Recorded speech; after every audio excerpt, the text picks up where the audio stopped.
Hola! Aurorum, Kingmaker. What is it? Season 3, Session 3, Part 3. It's time for Jake and me to talk to 1, 2, and 3. This is really lame. I like that. That wasn't lame. Oh, it's super lame. Alright, so... The voice was lame. Okay, all of it was lame. Everything pertaining to me is lame. All right, Jake, you, sir, are going to speak with 2 and 3. When you go and speak with them, it's one of those. They're going to be within the army of Valorant's like camp area, but they kind of like the armor of Rogar for the most part, kind of keep to themselves.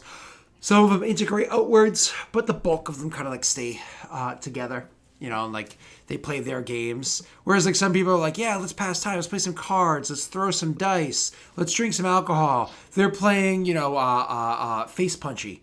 You know what I mean? Like they're just different people. And we love them for it. One might say better people. Oh, hey. One might. Well, yeah, one might. But does one. So you go there and you can see that 2 is obviously with them. 3 more integrates outwards. You know what I mean? She is a very huge supporter of Roga, but isn't necessarily a person that lives the Barrenlands lifestyle. Do you wish to speak with both of them together, call them together, or would you rather speak with one over the other? I call them both together. And so they do. And they'll meet with you, of course. We can stay over like the Vroga area. You know, it's just easier to be that way. And when they meet with you, of course, we'll say that you and 2 are sitting there and like having your own little fun, like somewhat childish antics for a short period of time, like joking and, on the battlefield, and, I wish I was there. You know, that sort of a thing. And as 3 walks in, you know, you're probably having a little bit of a chuckle. And she comes in and 2 looks at 3 and says, "Can you believe it?" He's like, "Can you believe it? You had 1 in a dress. Oh man, I would have paid to see 1 in a dress." And she just gives you a quizzical look. Where are we in like a tent, like away from other people or something? Not really a tent, but you definitely are away from others. That someone would have to really listen in to hear what you're saying, aside from when you're being boisterous, or come much closer, right? Mm-hmm. All right. So when she comes in, he just ignores the look she gives him and kind of stops mucking around and like puts his serious face on, and he takes his axe out, and he says, "Orsk, Yara, I have something to show you." And he unravels it and he places it down. Okay. And he said, "We found this. It is of magic not known. I had it reforged. It was originally a sword. However, it took 1 day to forge it into this that you see before you. I've spent all night throughout the forging process casting, reflecting Vrogar's will onto both the maker and the blade. And after it was finished, I presented it to the shrine, and something happened that I've never experienced before." And he sort of turns more looking at 3, and he says, "I seen through my eyes completely differently to anything I've experienced before. I could see an aura around this blade. Now, I've done my best to have it serve Vrogar, both as a something benefiting my station here, and something that can be seen by the masses as a tool of Vrogar. However, when I presented it before the altar, he bestowed on me the ability to see its essence, and there's an evil in the blade. I don't know what type, and I don't know how it came to be, but I believe that we can at least try to bend it to serve Rogar. I don't know if any of you have experienced anything like this before, but I seek your counsel on the matter. What do you mean by bend this evil? She says, looking at it seriously, whereas 2 is looking at it like, well, I like that axe. I don't know what resides in the blade, but Vrogar forced upon me the ability to see its true nature, and there's evil there. However, I also got the feeling that while it doesn't serve Vrogar's interest now, that may not be the case always. And I want to, if I can, force about this change. She looks at 2 and says, well, these kind of magics are more of your department, and less so of 1 and myself. Perhaps, 2, you should try to dispel whatever it is that's inside this thing. Perhaps there's a curse within it that can be lifted. Do you think you could do either of those? And 2 scratches his head. He's like, well, if it's cursed, I'm pretty sure I can lift a curse, but I don't know if he's describing a curse. That's I'm not sure if that's what it is. But if you're looking to dispel it, and he's magicked it, what if the magic leaves? And she thinks about that for a couple of moments. One would say, I don't think it's a curse per se, but I still don't understand what Vrogar showed to me. But there's something within the blade, within the metal that it's made of. But I'm unclear, and I don't know how to get answers. So that's why I thought maybe asking you to, or maybe if we, at the start of each day, pray over it, enough times, we can just. He muses. He's like, I don't know. She chuckles and says, praying away your problems. Now you're really starting to sound like a city folk. He just rolls his eyes. Okay.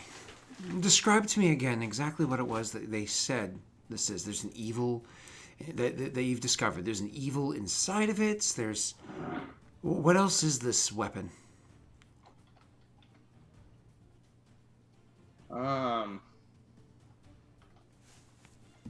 It was found in a temple of fire. Okay. I don't. I like fire. I don't understand. He looks at 2 and he says, as do I. Wait. Like an old temple? Yeah, very old, apparently. Like a mole temple? Yeah. Like the water one we found? Yeah, but this one was apparently a fire temple. I got that part. Good. He shrugs. Maybe the water guy knows some shit. And she's like, water guy? Yeah! We saw a guy of water.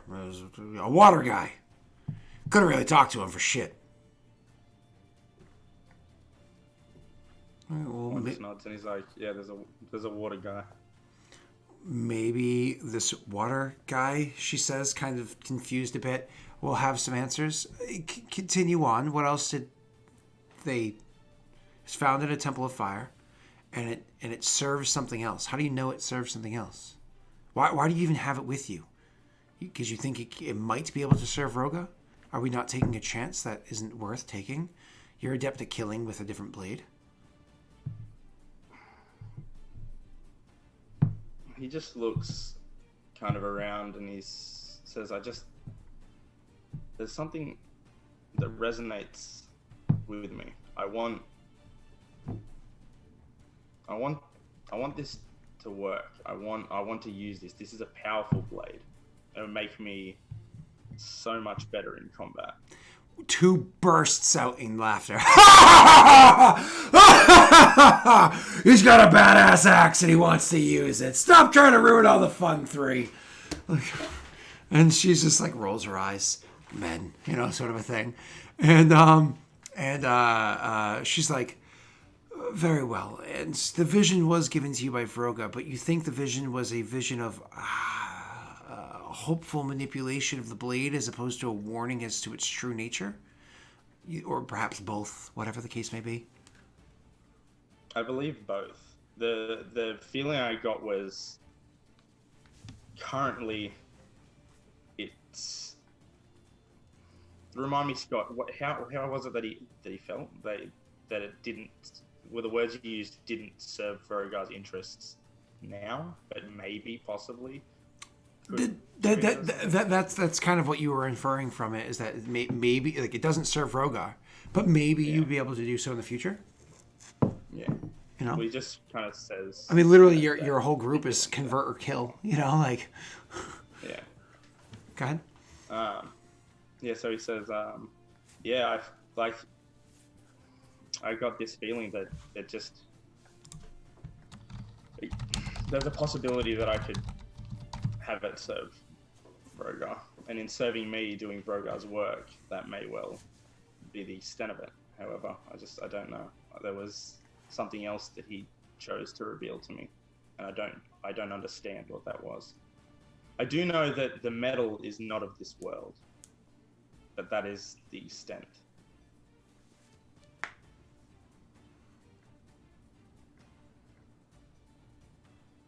I don't know anything about otherworldly metals. Then you're as in the dark as I am.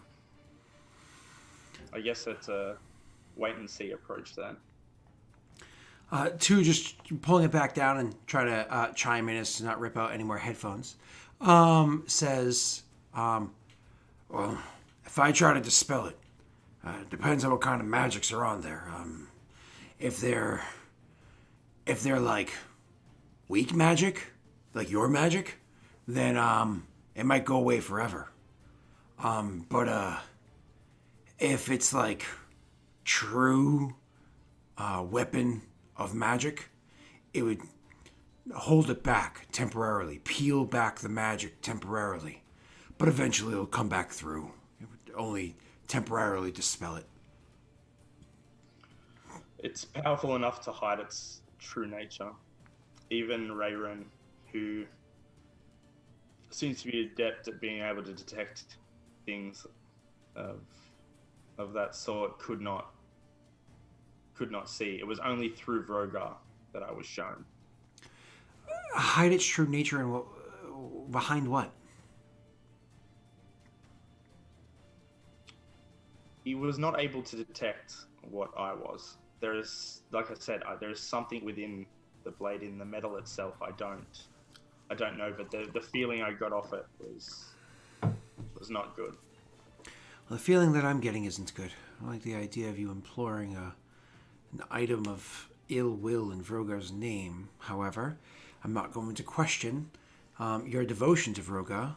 I know that you would only do things that you feel as though are going to spread his word and will. I'm concerned. I think you would be just as fine with an axe comprised of clumps of shit, stuck through by the bone of a dead horse. You would still win a battlefield that you chose to walk upon. But if you think that this weapon of power is going to bring you more victories in the name of Vroga, it's perhaps even can be swayed, if magic can be swayed, to the will of Vroga, I'm expressing my concern, but don't question your capabilities. Again, I've seen what you're capable of.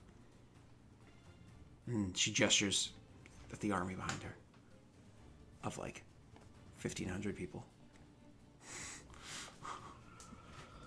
Thank you both for your counsel. I will think on this and decide what to do. She nods and he goes, so we done being serious for a second, because I really want you to tell her about that dress. And then we can kind of Pull away. Yeah. All right. Flash forward to the future, and the two of you are able to meet up. Kind of like a word comes your way, sent from Rayron. Like, hey, I'm meeting with what's his name, Lando Calrissian now. No, Leon now.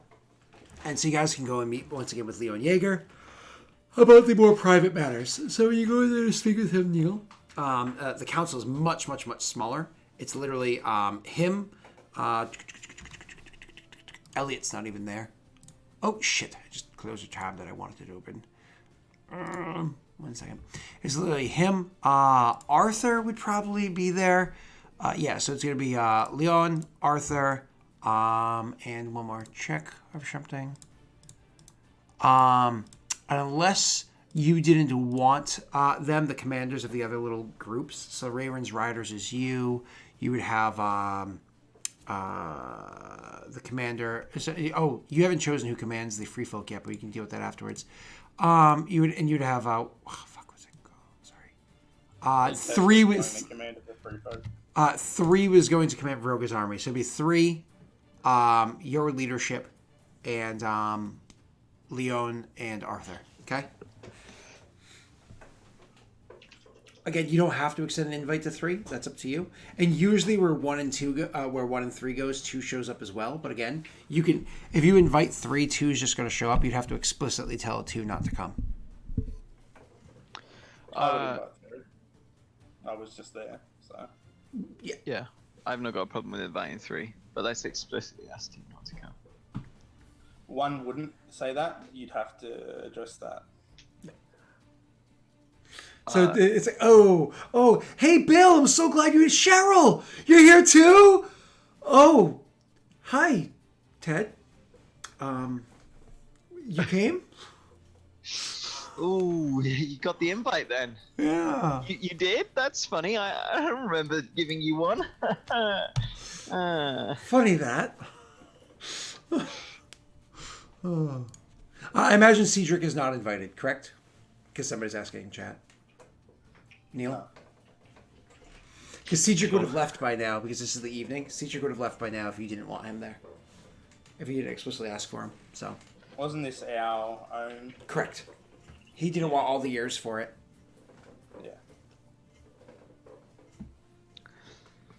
Yeah. So, we have some decisions to make about how best to draw Haude Gwenh out. We have a prisoner, the Lord Grerus, Belterin's father, someone that I can tell you for a fact he does not give 2 shits about. That said, we would not be relying on Belterin's reaction, we would be relying on the reaction of the councillors once they hear of this.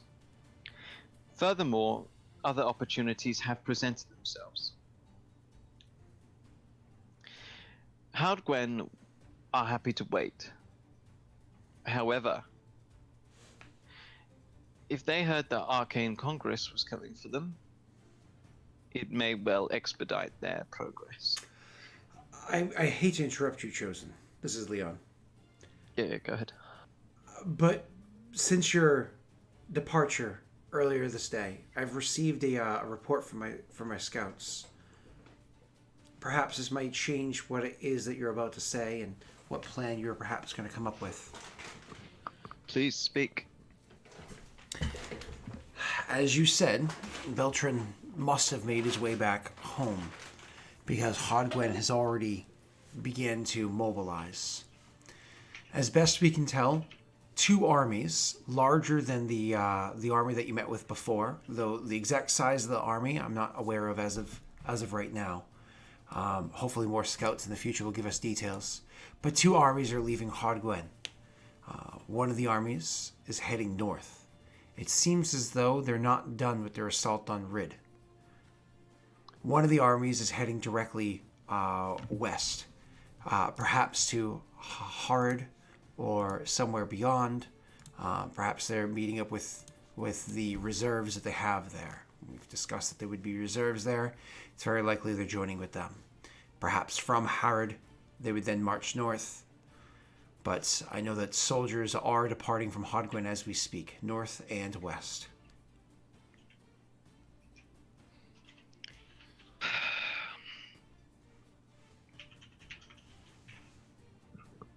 In that case, we wouldn't have time to wait. I'd like to draw both for... What are our estimates of the number of soldiers? I couldn't rightly tell you. They said larger. I spoke to the scouts directly.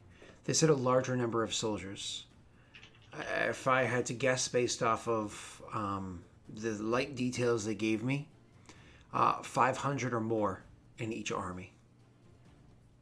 If they are in fact joining with recruits, with reserves in Herod, that army could easily be 1,000 or more that comes up from the south. What we expected. However, those that are heading to Rid, I think they're meant to be a decoy to turn our attention away from those that are be gathering to the south. It's not a small decoy. Rid is effectively exposed. We would need to get our soldiers there as soon as possible, and considering our reports always come to us a day late, that means travel has already happened towards Rid. We'd have to mobilize and head out late this evening, early in the morning to get to Rid to defend. It's a pincer tactic. Split our attention, perhaps take our town, hit us from both sides.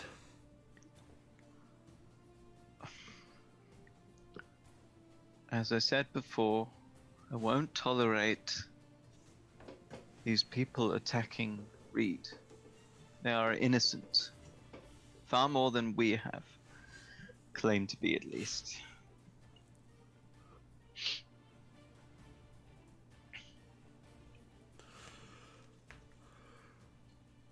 If we draw the 1,000 up to clash upon the walls, do you think we could spare the free folk to defend Reed? It was an army of 1,000, was it not? Indeed. That is quite the force you'd be sending. That would be quite the battle. It would show Reed that we don't just defend them once. Not just Reed, my apologies, the refugees as well. We don't just defend them twice, but we are sending a legitimate force to defend them. Not a few riders, but an army. It would give a good impression, as well as, assuming the army is only 500, or maybe it's more, it would also give a really good impression against those that face our army. They would see that we are commanding more than perhaps what they originally anticipated. I see no reason to put Reed at unnecessary risk. Not to mention, should Reed fall, Kurzfall would also be at risk. I see this as being the best decision tactically. We can ensure that Reed is safe. We can also have the free folk push down the road so that we can should the time arrive, we can siege Haude Gwenh more properly. Not. So, then I think it's decided amongst all here that the free folk, head up by one of our own, will be marching to the north and east to defend Reed once again. Agreed. What of the matters to the south? Do we know anything about the force? Who leads them? We simply know that they are heading from Haude Gwenh to what I would anticipate being Herod. Herod is a wonderful staging point, certainly an area where having more recruits would be, and I believe you came with information from the free folk stating that there would be recruits set in Herod waiting to join onto the main force.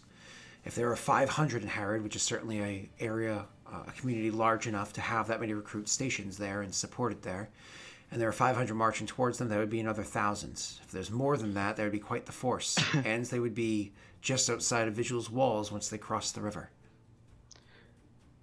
When did the troops from Haude Gwenh set out for Harad? I'm going to put this on to so everybody can see the map again. When did the troops head out?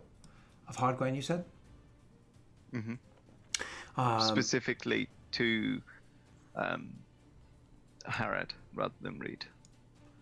They both, from what I understand, again, all reports come in about a day late because of the distance between Haude Gwenh and here. So any reports of Haude Gwenh come in about a day later. They both would have left the same day, perhaps even at the same time, marching hours apart from one another. He looks down at papers, rifles through him for a second. Exactly that. The armies heading to Harad head out only about 3 hours after the armies heading to Rid. Our scouts were wise enough to gather all of the information before heading back, rather than just running back as soon as they saw the armies heading to Rid. Almost like our scouts would have seen it if there wasn't viewer interference by sending a scout report via Daddies, allowing you to get the extra information on top of what you would have received. Thank you, viewers. Leon, what do you think of this plan? Reed is defended by the Free Folk. Meanwhile, we travel to Harad and we destroy the reinforcements before the 1,000 troops from Haude Gwenh can arrive. It sets a precedence. It damages. If there are in fact reinforcements, these are going to be recruits. Recruits are much more easily defeated in combat than an army. When recruits are, saying recruits was militia. Militia are much more easily defeated in combat than an army. Will, skill, and so on. But when they join with the army, they act as an army themselves. They're emboldened, empowered, utilized better, etc., etc. But it also sends us a message to Harad. Do we want that message to Harad to exist? That we come as the aggressors to defeat their army before? Or do we want to act as the defenders to a large community? I think that tactically, it would behoove us to crush their army before they unite and become stronger. I also think that that sends a certain message that I don't know what you want it to be. My own personal opinion, the quicker a war is over, the less lives that are lost in the grand scale. And to show mercy in the places that you can. If you attack on a community and you crush their army, allow them to retreat. Very well. Say we interrupt their army. We intercept it before it arrives at Harad.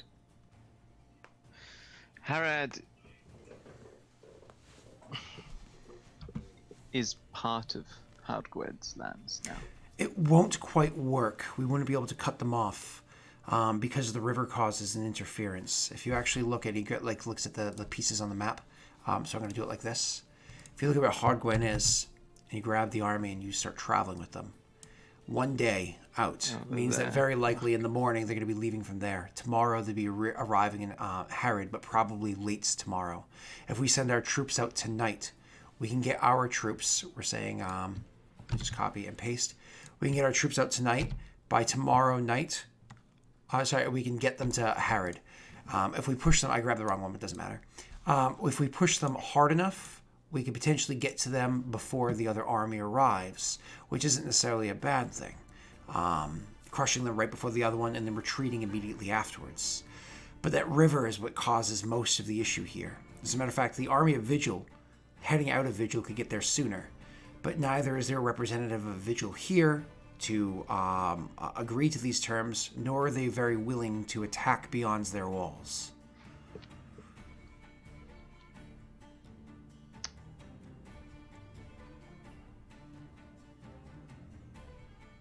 Vigil can't hide behind their walls if the original plan is not able to be used. They must join us on the battlefield. That may very well be your opinion, but it's not one that they share.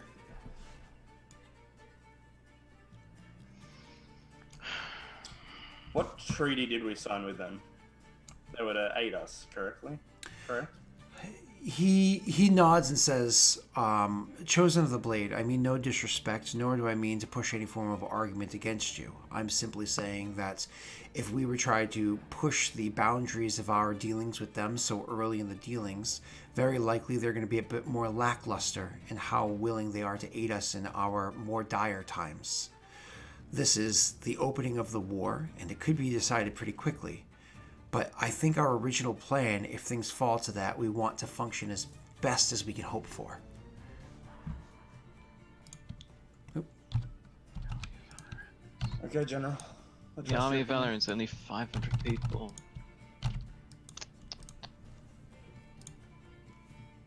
$500 is a pretty big, but that's not including the Riders of Wherein, mind you. You could have two different armies head that way. Yeah. And you can leave behind just the army of Vigils, so you can literally have, moving pieces to where you're hoping to have them go. We have Virgo's army too. Oh, that's right. You could actually send instead of you could actually choose to send leave the army of Valorant still behind at the army of Vigil, and you could actually move Roga's army and Rayron's riders south. And in, So we're only outnumbered by like 700. In theory, the riders of Varen are supposed to be joining from the backside eventually. Yes, but there's no way they're going to beat an army of 1,000. They move much faster. Yeah, but still, they're going to be there by like. Oh shit! I just drew. That's not what I wanted. They're going to be there like by tomorrow. Like if these guys are pushing themselves, there's no way they can make it within like. They can make it maybe within 3 days. Yep. So you could have the first parts of the war, because again, hours roll by as rounds happen, which allow days to pass in theory. So rounds can be literally a day or two. So you can literally just hunker down and be as defensive as possible in your tactics with them while you wait for your reinforcements to join. That's actually a tactic. What information do we have in terms of Harad? Are they loyal? Harad, like any other community that was recently taken by Haude Gwenh, is occupied. They're willing to aid their occupiers, of course, as any other servant is going to serve their master. But I imagine there's not much loyalty between them and Haude Gwenh. If we arrived with a force as large as theirs, or larger, at their gates, and offered to work with them to repel an incoming Haude Gwenh army, perhaps we'd have to send Arthur first to inform them. What do we think our chances of this plan working? I understand it is a risk for them. It depends on how much they value freedom. This is one of the things I actually wanted to speak of with you tonight when you came saying that you wanted a private council. This could work. If we had more time, we could have laid the seeds more in advance. For things like this to work, one of two tactics need to be done. My apologies. One of three tactics need to be done. One, you cause an uprising of the people over their commanders so that they take the sway and follow the new lead, the lead for freedom in this situation, your lead.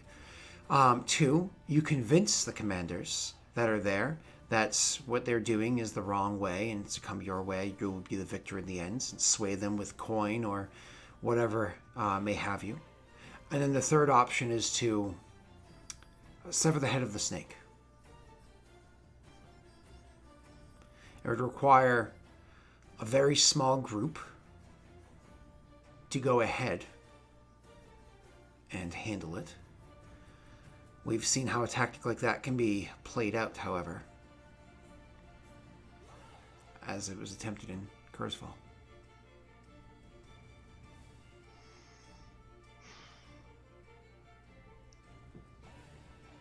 Something within me is telling me that we should take this risk. Which risk? If we can cut off the head of the snake, who I expect is a Haude Gwenh installed official. Ply the people's pride with talk of their freedom. Show up on their doorstep with a sizable force. They would work with us. I think, personally, he says, you guys, especially somebody as high sense motive as one, see that there's a degree of discomfort in how he cleared his throat for a moment. Of the options, the second one is the best one. to sway, with coin or otherwise, the current commanders and show a unity between your force and them to sway the people rather than attack the leadership from the shadows and then hope to grab the reins of the steeds before they run wild.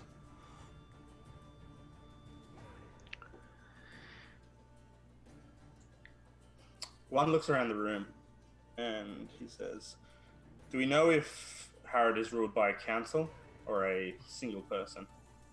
Harrod used to be ruled by a council of sorts, much like most of Adir. You've spoken of these curses in the past, and though I don't fully understand what it was that existed in Adir prior to my arrival, your arrival, the disruption of these curses, it seems as though most of these communities are run by council of lesser important peoples.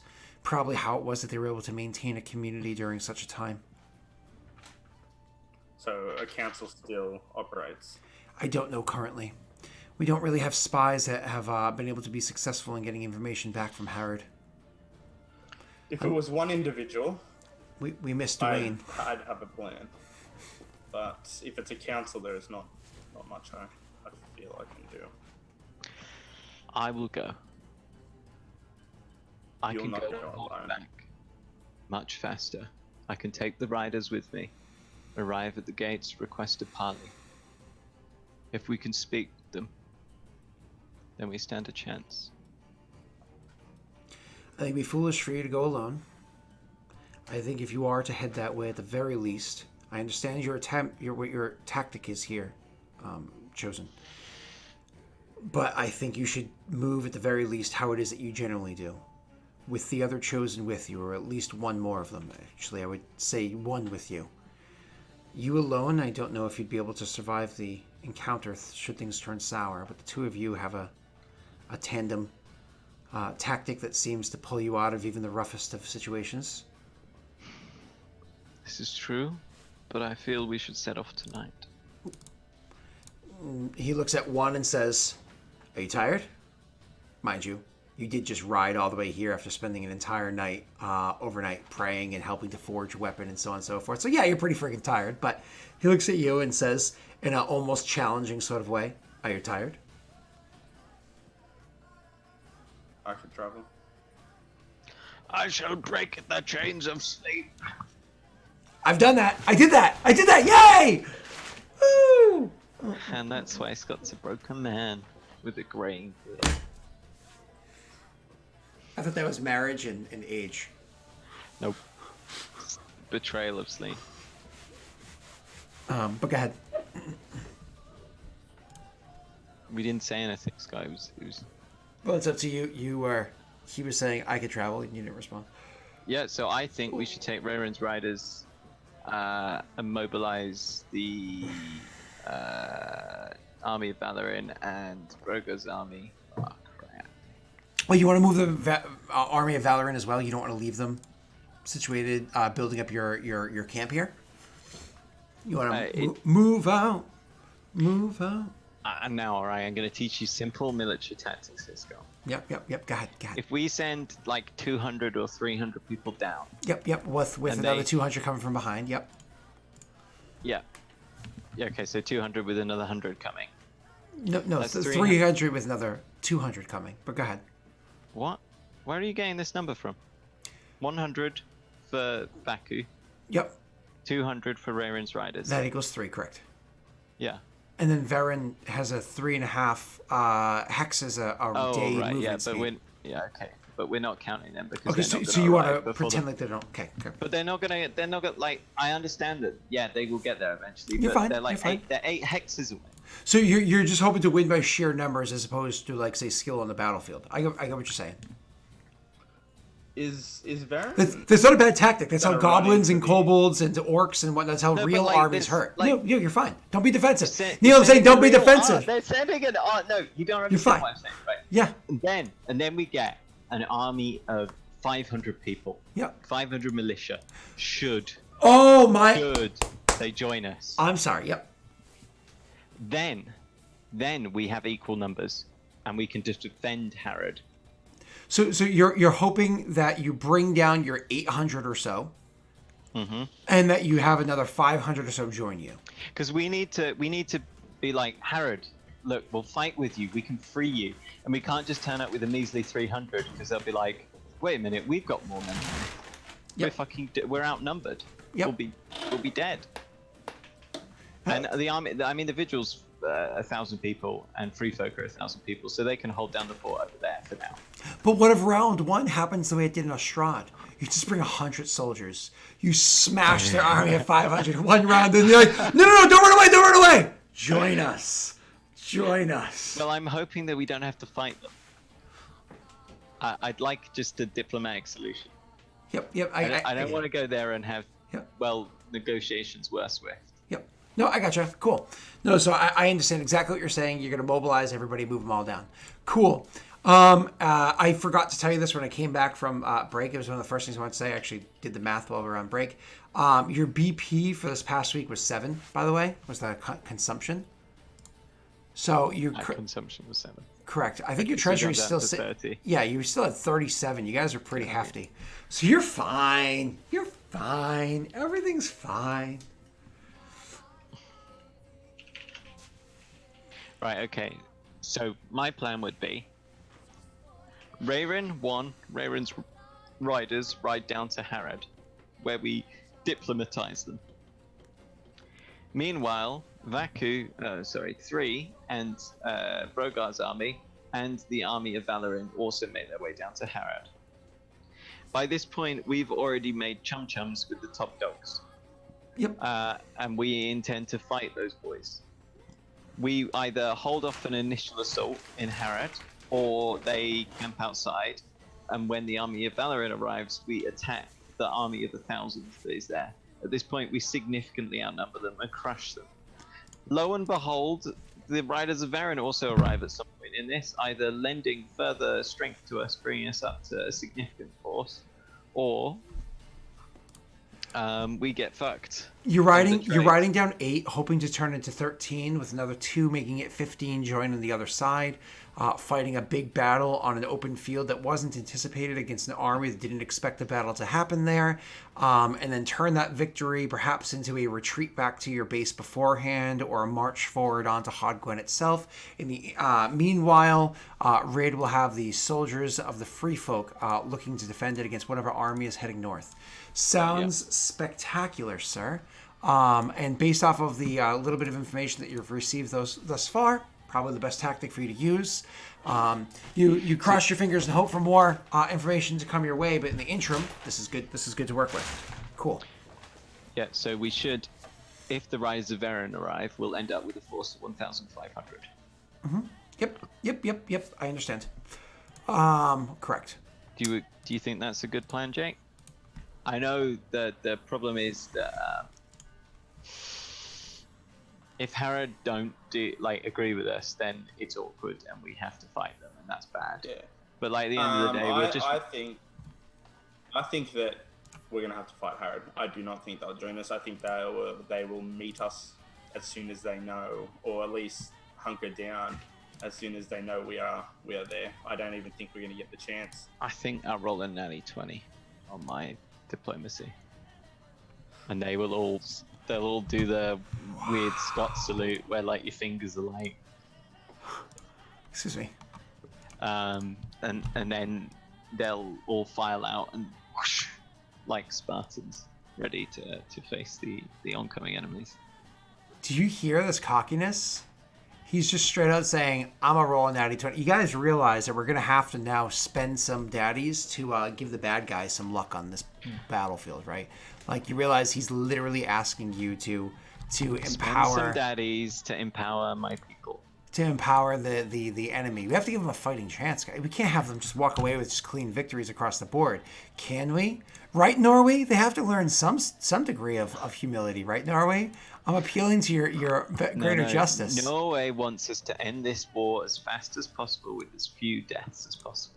And the way to do that is correct and safe negotiations with Harrod. Well, you're not going to like what one's going to talk to you about then. Harrod's interesting.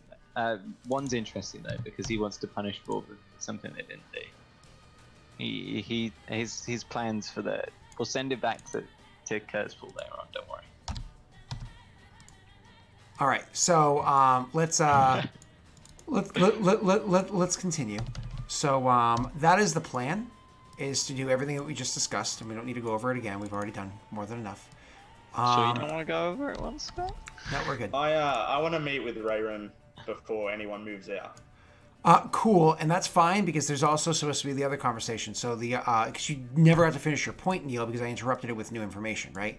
So what's his name there? The commander. Help me out, Leon.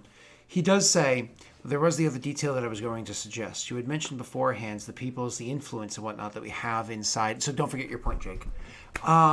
There was the influence that we have in Haude Gwenh. You had mentioned them. I don't know much about them because this is more of the Department of the Chosen, the leadership, than it is the general.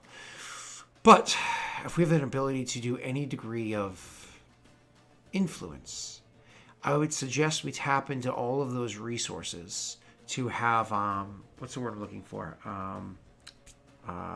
Espionage take place.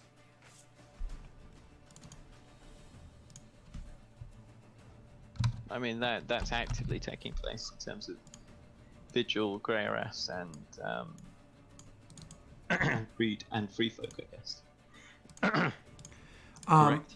Correct, but there's edicts that can take place that cost BP and whatnot that more or less are like a mechanical way to affect the sway of the people, that affect their loyalty and whatnot, which affect their armies and. Oh yeah, we're doing that though.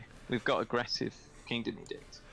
Correct. There's actually a separate one, so specifically, it's a wartime only espionage edict that you can use.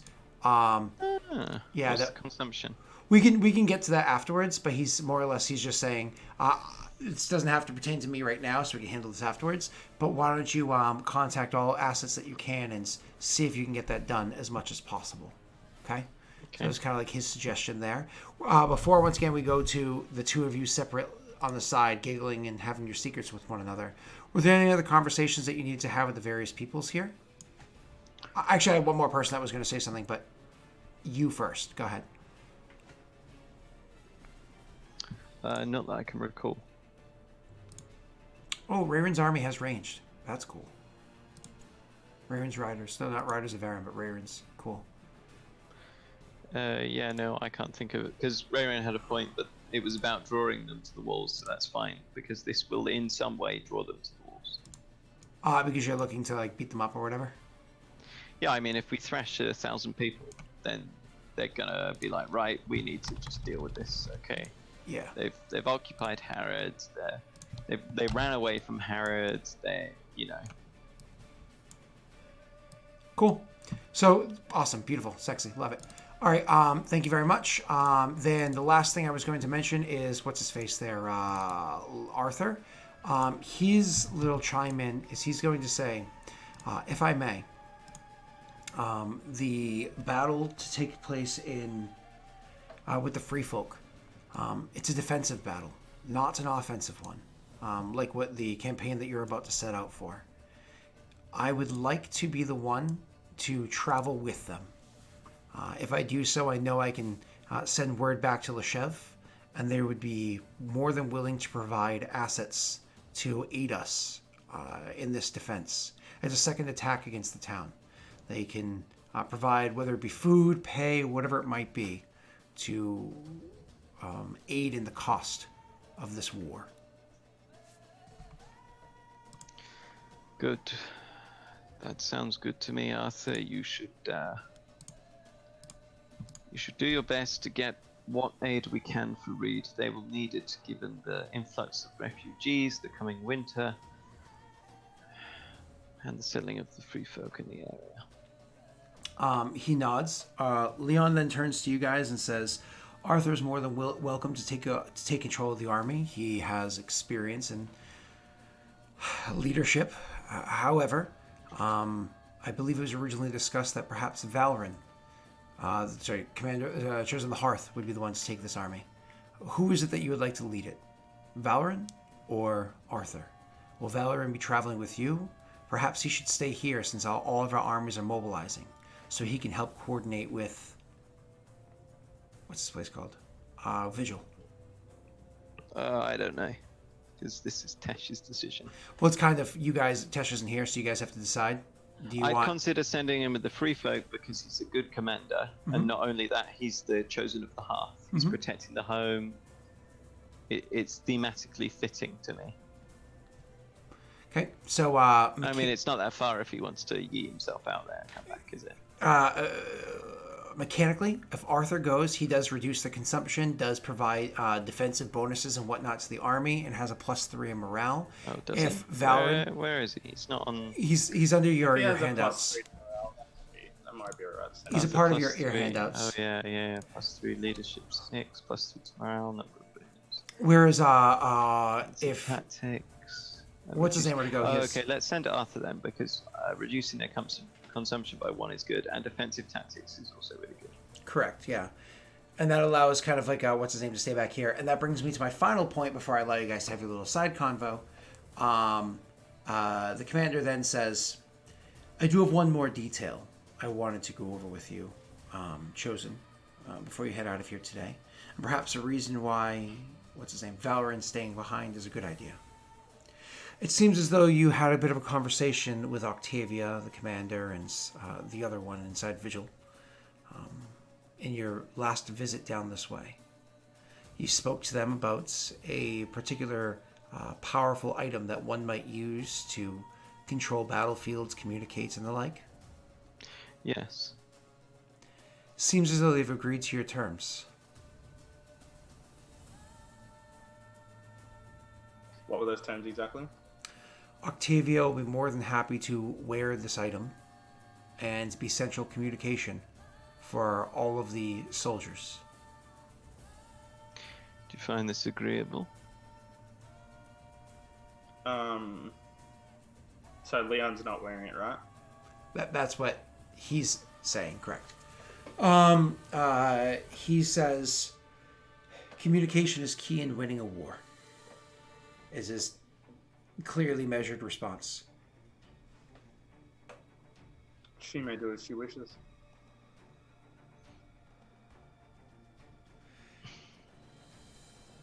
Looks to Wherein to see what his response is. Are you happy with this, General?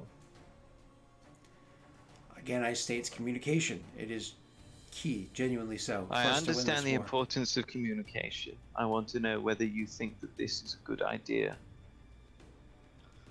One will look around the room and ask the others to leave, so it's just them three.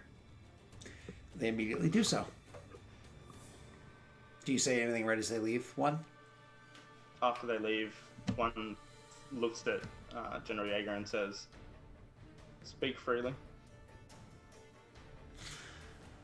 I've worn this item many times in the past. However, it has been decades, many decades, since I was on the receiving end.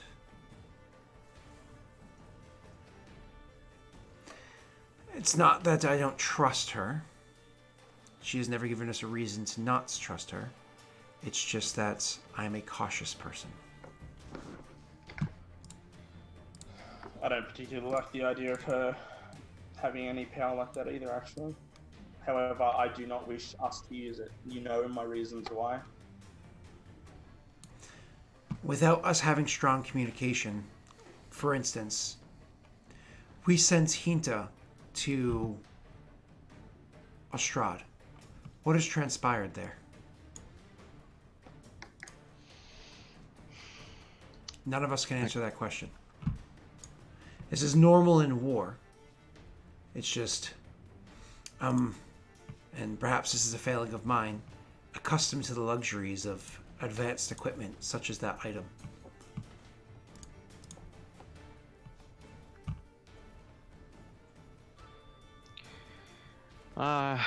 I think that this is something we should take advantage of.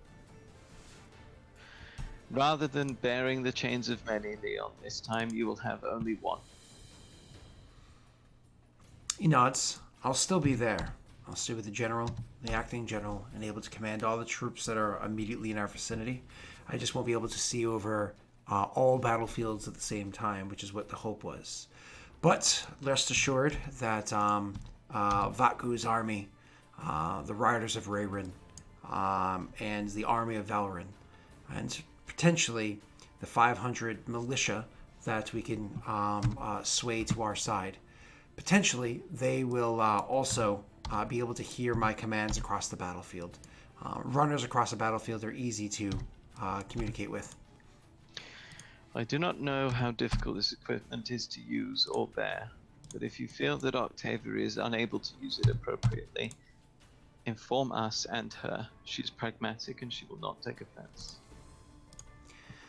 Again, I'm not going to be concerned about her. She is good enough of a person, wise enough of a leader. I'm just being, what's what I'm looking for, overly cautious. Well, unfortunately, war leaves little time for caution. Although I would agree with you, I would rather not have this item in the hands of anyone, ally or otherwise. Doesn't say anything else. Now, I believe we should begin preparing for a ride. No, it's, I have a lot of orders to give, and we're all going to be setting out soon. Chosen. And I imagine he actually leaves, giving you two his tent to speak freely amongst yourselves if you care to do so, so feel free. And I believe one was the one kind of taking over here. Wherein, I have something that I've been thinking about. Is Phaedril around? I imagine he actually is here at the moment, unless you tell him to leave. I imagine he will be here. He's here for the meeting in case you needed him. So he's here? Yeah, I would say yes, he is here. You can Okay. command him to leave. He wouldn't think twice of it. I don't want him to leave. Okay, cool. Wherein, what you told me before we left, I've been thinking about it, and it is my understanding that, like you said, there are 3 boons on offer, correct? 3 boons that have been paid for, yes. Yes, that is the key. They have been paid for. We do not owe anything for them. What if we could... I don't see it not coming to battle, but what if we could have... And he looks to Phaedril. What if the commanders, the leaders of Haude Gwenh, are teleported to our custody, if that is doable, in the middle of the night? That would both completely hinder their army. They'd be left leaderless, probably just with the last orders they were given, and we could potentially end the war before it really started. And I say this because this has, like you said, this has already been paid for at great cost to yourself, as you have said. So why not take advantage of it when it could possibly, if that is something that is doable, is why he's still looking at Phaedril.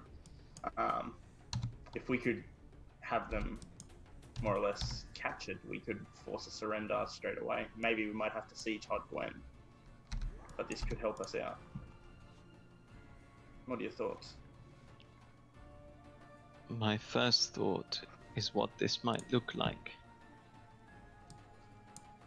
Well, I believe it's like you have a contract, so could we have it so however they bring here is not noticed by anyone, maybe like myself, invisibly done in the middle of the night from their bed? I suppose the devils can turn invisible. If one of them could, then that's not impossible. I'm hesitant to use this. Even though I resolved to save lives when we gained these, Cat, go away. Fuck off. the Go, go, go, go, go. if I use this, it feels like I am putting a monetary value on the souls.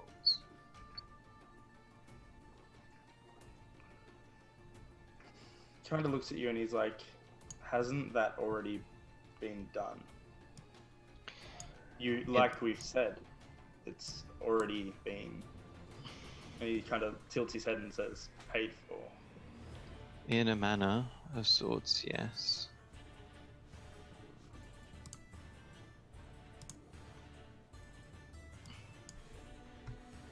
You would have every one of their commanders brought here.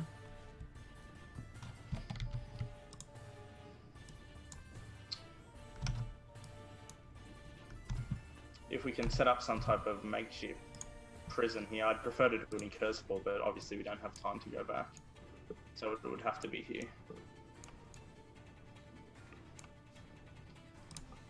Surprised in the middle of the night, hopefully without any gear, we should be able to subdue them.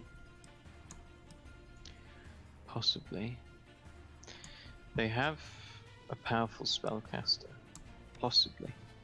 The spell that Beltran used was imbued in his boots. It's extremely powerful.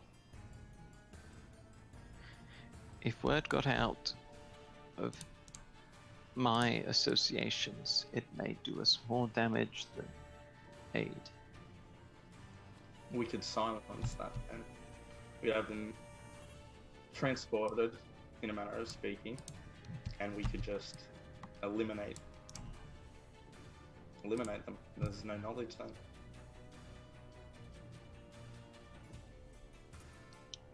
Killing people on a field of battle is different to taking them and summarily executing them. These are the leaders of Haude Gwenh, wherein. These are not good people. No, but it doesn't mean that we also have to be not good people more than I already am.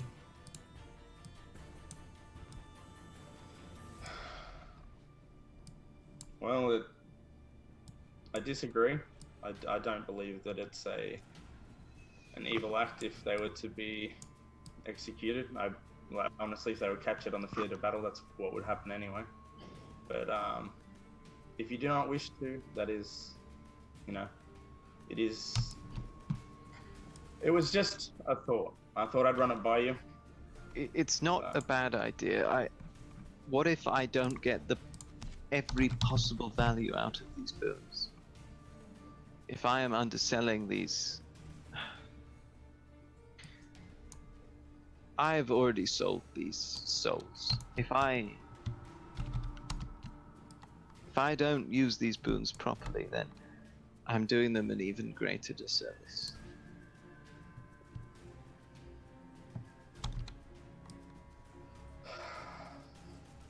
Ending a war before it really starts is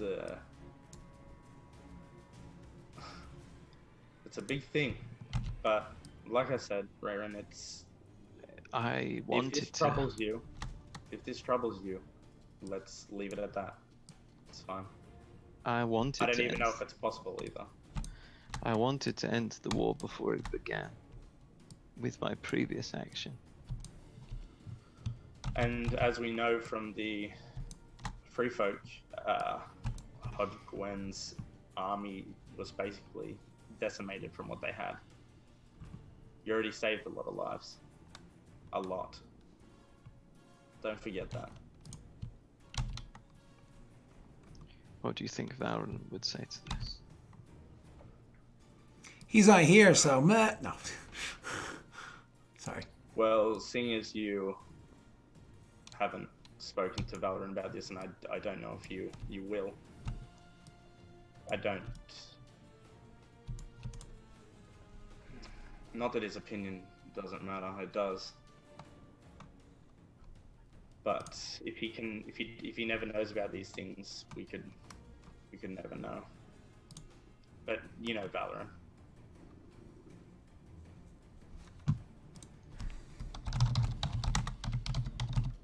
Phaedril.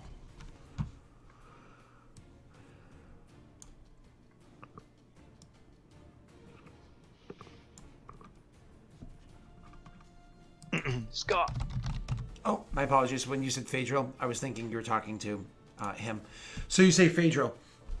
And the bird looks to you, and you can see its beak is turned in such a way to give a bit of a smile. You have been listening to all of this intently and definitely not typing anywhere. It nods its head, it shakes its head and says, definitely not been preparing for the upcoming war. No, definitely not been preparing combat before it takes place. What do you think of this plan? I see what you're asking, and within reason, I think what you're asking can in fact be done. It's just not my place to answer that question. I think it's time that you ask somebody else.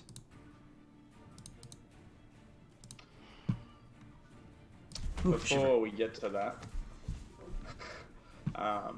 he looks at Rayra and he says, "This was my idea, but if you are not comfortable with it, best we not summon these here."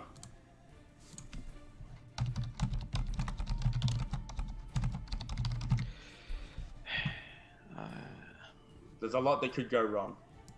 There's a lot that could go right. There is a lot. I'm unsure about. I don't know how these things operate. I wish that Momig were here. He's rather powerful, that one. He did say that he could hear us. Maybe we could try and see if he'll come. And then one will call out for him a few times and wait. I'm sorry. Who? Momig, old man, young man ghost. Okay. Sorry. The letters are changed into an actual name. We named it. Okay, I was like, wait, what? You're like, oh shit, I forgot. So you call the name, and the person does appear after like the second or third time you call their name. Once again, it's one of those, they seem to step into being as if they were there the entire time. And so they all of a sudden are there before you and say, it's been a few months and you've been occupied. How goes the war? Well, so far, I believe. It's good to see you again. Nods, a bit distracted, and says, yeah, it is. We had a question. I'm sure you did. You don't usually summon me for just a cup of coffee, do you? Can you drink coffee? He'll actually laugh and say, what do you think I am? Well, I tried asking that, if you remember. Kind of looks off and says, never mind. Your question. We stand now upon the eve of battle. We could possibly use one of the boons that the devils promised us to draw each and every of Haude Gwen's commanders and counselors together, all at once, to a location of our choosing. At which point we could dispatch some, capture others.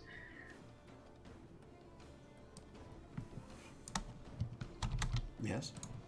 But I'm hesitant to use this boon. So what do you ask of me? The council would be good. What did you say? I'm sorry, because I heard both of you. But you didn't hear either of us. Because both of you came at the same time. So one said, channel sound. I said advice, and Jake said your counsel would be good. Gotcha, same thing. He thinks and says, well, if you're trying to bring this about to a quick and decisive end, there was a reason why you made that deal in the first place, was it not? It was successful in the deal that you made. You crippled their army. I suppose utilizing some of the reward that you gained from them would cripple their leadership. crippling their army and then their leadership all from one deal seems to be rather profitable for only one side. I don't see why you wouldn't be able to do that. I'm just not entirely familiar with what the limits of their power is. Could he grab all leaders from everywhere at the same time? He says, kind of looking at the imp but not looking for an answer. Or perhaps just all leaders in one area. I would err more towards the latter than the former.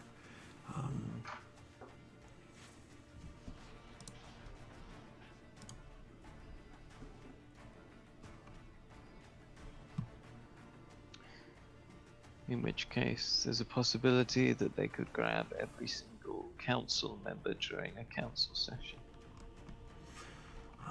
I imagine most of the council members are residing in Haude Gwenh as we speak. I don't think they would necessarily have to leave outside their walls. And one city is a small place to something as powerful as a devil.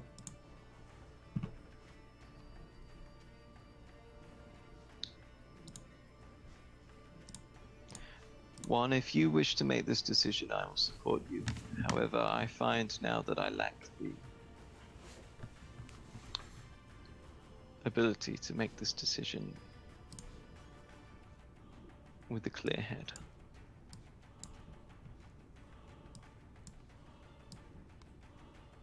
He thinks. If only we weren't so pressed for time.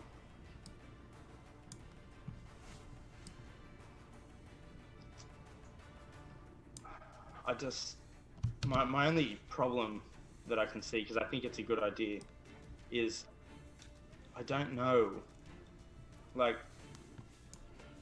terms of the contract. These boons are already paid for. However, I wonder if there is anything in regards to them that we don't know about. I mean, you look to the imp and to Momik and be like, both of he doesn't know that Momik was there, I don't think. But he'd look to the imp and he'd say, in using these boons, what's the drawback? The imp looks truly confused.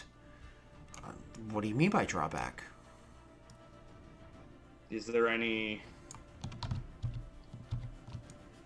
else at play apart from you honoring the contract? Are you going to manipulate us, to screw us somehow? And you look to the ghost because he kind of one has no idea about this shit. Mm-hmm. The imp looks back and forth for a couple moments and says, "You've paid for these services. Services should be rendered as they're paid for. I don't know what you do and don't know, but one of the things I can tell you is that when a deal is struck with the devils, we uphold our end of the bargain, even if we're often dissatisfied with the way that others try to play out their end of the bargain. A deal was made, 3 boons in exchange for the souls taken. 3 boons shall be given, within, of course, reason that both sides agree to. You need to agree to the terms on both sides for the boon to play out as it were." As you wish, sorry. And we need to agree the terms with the devil I made the deal with, no? I'm sorry, what was that? Oh, you have to agree to the terms of the devil that you made the deal with? Yes, yeah. Yeah, it has to be with him, not with the imp, correct. And old man, young man, ghost. The unnamed person. Momik. The unnamed person. Momik. The unnamed person says, you've already paid for these boons. Utilizing one to close things up quickly is not a bad idea.